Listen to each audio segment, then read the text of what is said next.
السلام عليكم. بسم الله والصلاة والسلام على رسول الله صلى الله عليه وسلم.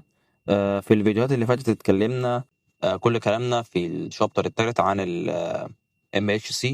تمام، الميجر هيستوكومباتيبيليتي كومبلكس مولكيول. اتكلمنا ايه هو، واتكلمنا ازاي بيقدر يعرض الانتيجين للريسبتور الخاص بالتي سيل. تمام، واتكلمنا عن دور الدندريتك سيل. تمام، عشان تاكتيف النايف تي ليمفوسايت من خلال الريسبتور الام اتش سي اللي بيكسبريس منها. تمام. النهارده هنتكلم عن خصائص الام اتش سي جين نفسه. تمام.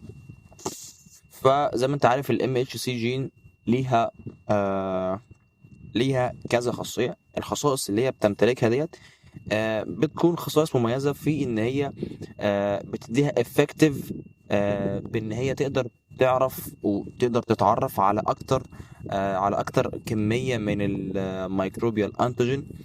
لان هي لو اتعرفت عليها وتعرفت انهي جزء من الانتيجين تبدا بعد الانتيجين بروسيسنج تبدا تاخده عشان خاطر تعرضه للتيلينفوسايت، فكده خلاص هي نجحت في الشغل تماما.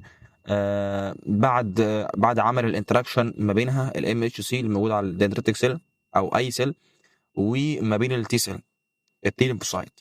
تمام. فاول خاصيه من خصائص الام اتش سي جين كان ال high polymorphism of MHC gene. طيب يعني ايه polymorphism؟ قال لك البوليمورفيزم بيشير الى ان حضرتك عندك وعلى مستوى population كمان في multiple allelic variant من الجين على المستوى البوبوليشن. تمام. يعني مش كل الجينات اللي في كل شخص نفس الجين اللي بينكود بروتين الخاص بالام اتش سي. لا، ده في multiple allelic variant خالص على المستوى البوبوليشن. تمام. فلكل قليل مثلا بينكود مجموعة من البروتين الخاص بالانتيجين عشان خاطر يقدر يعرضها. وبالتالي هنا اقدر اقول لك ان البوليمورفيزم في عندنا بوليمورفيزم على مستوى البوبوليشن من خلال ان الام اتش سي بتاع 2% احتمال كبير قوي تكون مختلفة. تمام، لو هو مثلا مش توائم او حاجه زي كده.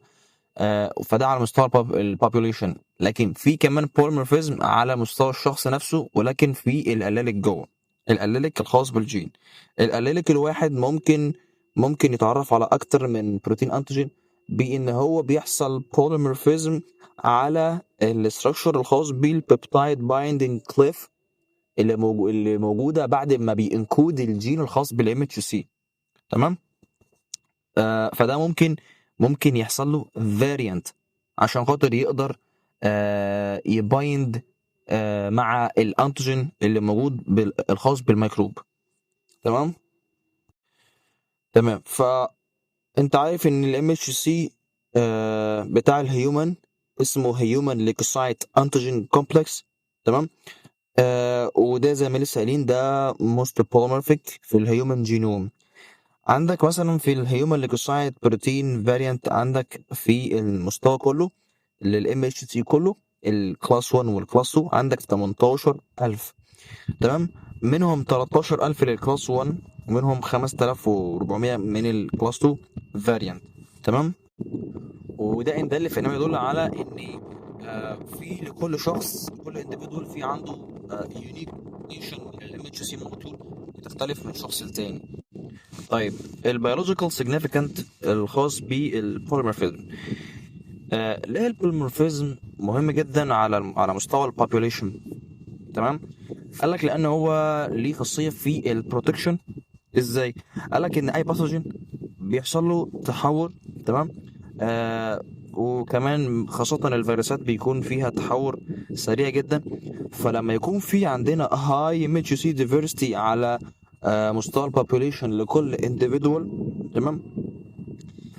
ده بيدينا تأكيد تام ان لو شخص معين ما قدرش يتعرف على الانتيجين اللي موجود في الميكروب او اي مايكرو اورجانيزم عشان خاطر يبدأ يعرضه، اكيد في فاريانت لانديفيدوال تاني هيقدر يتعرف على الميكرو اورجانيزم ده ويبدأ يقتله. تمام. فهنا في سرفايفل لسبيشيز معينه. تمام. فدي ميزه اني عندنا في بوليمورفيزم للام اتش سي على مستوى البوبوليشن، بتختلف من انسان لانسان. تمام. طيب ده على مستوى البوبوليشن. طبعا على مستوى الانديفيدوال قال لك ان كل انديفيدوال في الام اتش سي بتاعته بيكون عنده ديستنكت، حاجه مميزه جدا بتختلف من شخص للتاني على البيبتايد بايندينج كليف او الجروف الخاص بالام اتش سي، سواء الكلاس 1 او الكلاس 2. تمام. فقال لك ان البيبتايد بايندينج كليف دي بتختلف من شخص لتاني. ممكن شخص عنده البيبتايد بايند كليف دي بتقدر تتعرف على الميكروب المعين ده، شخص تاني ما يقدرش يتعرف. تمام.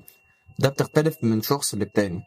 وهنا في نقطة هنا تانية بتدخل في ان اثناء الانتيجين بروسيسنج ممكن شخص يختار مثلا جسمه يعني على مستوى الايفوليوشن ممكن جسمه يختار سيكونس من الامينو اسيد بحيث ان هي تبايند على البيبتايد بايندينج كليف، ومن نفس الميكروب شخص تاني يختار سيكونس من امينو اسيد منطقه تانية خالص على الانتيجين ده بحيث ان هو يقدر يعرضه. فده ديستنكت بوليمورفيزم للشخص نفسه من جسمه. تمام. وده طبعا بيكون كو دوميننت. دي ميزه الكو دوميننت ما بين الباترنال والماترنال لما بيتوارث من الام والاب اثناء الاوف سبرينج. تمام. فقال لك ان الامن ريسبونس بتختلف من شخص للتاني، وعادي خالص ممكن شخص ريسبونس لباسجين معين، شخص تاني سواء من نفس البيئه او مش من نفس البيئه ممكن ما يعملش استجابه خالص او استجابته تكون ضعيفه للباسجين ده. تمام. واستراكشر الاستراكشر بتاع البوليمورفيزم على مستوى الانديفيدوال قال لك ان البوليمورفيزم زي ما احنا لسه قايلين بيكون موجود وكونسنتريتد على البيبتايد بايندينج كليف الفا 1 والفا 2 دومين في الكلاس 1 والفا 1 وبيتا 1 في الكلاس 2. تمام. عشان دول اللي بيحددوا الافينيتي ما بين البيبتايد بايندينج كليف وبين الانتيجين عشان يبايند على البيبتايد بايندينج كليف وما بين التي ليمفوسايت. طيب الفانكشن بقى، الفانكشن سيجنيفيكانت للام اتش سي بوليمورفيزم. يعني ايه الخصائص اللي بتدي بصمه معينه للام اتش سي. تمام. وبتخليها مختلفه عن اجزاء تانية في الجسم. قال لك ان الام اتش سي البوليمورفيزم بتاعتها بتنهيرتد، يعني الجيرم لاين. تمام. بينكود و جينيتيكلي بينهيرتد غير التي سيل ريسبتور والبي سيل ريسبتور اثناء طبعا الجنين. تمام. بيتوارث الام اتش سي زي ما احنا قلنا، واحده من الماتيرنال المذر واحده من الباترنال الفصل. تمام. وعلى مستوى حياته اللايف ستايل ما بيتغيرش خلاص، هو حاجه واحده ثابته متوارثه من الاباء، غير التي سيل ريسبتور والبي سيل ريسبتور ده بيكون اثناء اللايف تايم بيكون في ريكومبينيشن. تمام. ممكن كل يوم ينتج من خلال عمليه الفي دي جي ينتج التي سيل ريسبتور والبي سيل ريسبتور. فالام اتش سي مش بيتغير وبيكون ثابت على الجينوم، هو نفس الجين اللي على الانديفيدوال ده بيكون على طول معاه.